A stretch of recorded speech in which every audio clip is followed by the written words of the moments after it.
Daya. Isa security si Elvina. Ilasa. Ano ilasa aussi? C'est que ça a été mal mis là. Même la sécurité là-bas c'est parti. Regarde ça. Même ça c'est parti. Si on n'avait pas, regarde ça. Mga Vax, ayun, na-stock si Stefan, kakachika, doon sa kanyang friend. So, meron ditong businessman doing boating also. Nestor ang pangalan niya. Ayan. Na-stock sila itong dalawa.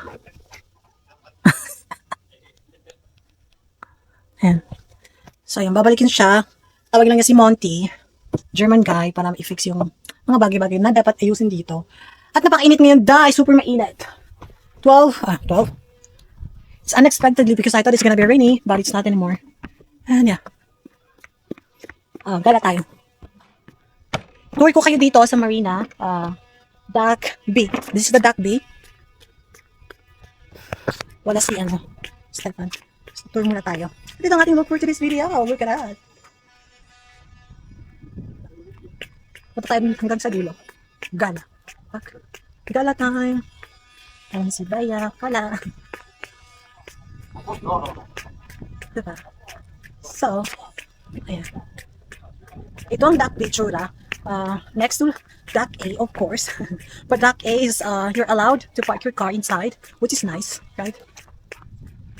Ang dami-dami lang talagang mga abandon na, or iniwan na, or hindi na naayos ng may-ari. Ay, bongga.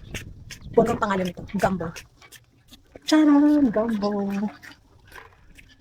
Diba? Looks brand new yung bakla. Brand new si Gumbo. Siguro na nabili niya na sa kagagambol niya. Charot lang! Ayan. So, unexpected yung weather today. Super nice. Ayan. Ayan. Ay. Mayroong famis dito eh. Diba? Napakainit. Pero sa Pilipinas, 40, 43. That's super hot. Pwede ka naman prito ng itlog.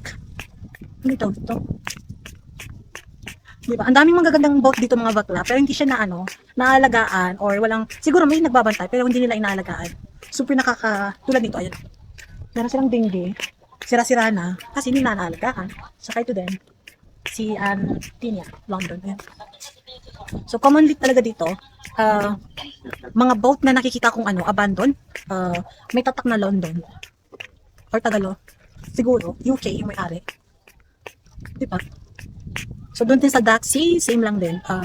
Same din yung London yung tatak, abandon, may dinggi, napabayaan, napakadumi, at isoy Tango. Introducing Tango, yan yung kay Paul.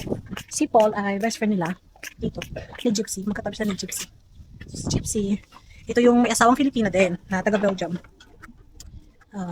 Si Letty. And, ayan, naglilinis lang siya doon. Tutulungan ko sana siya kasi wala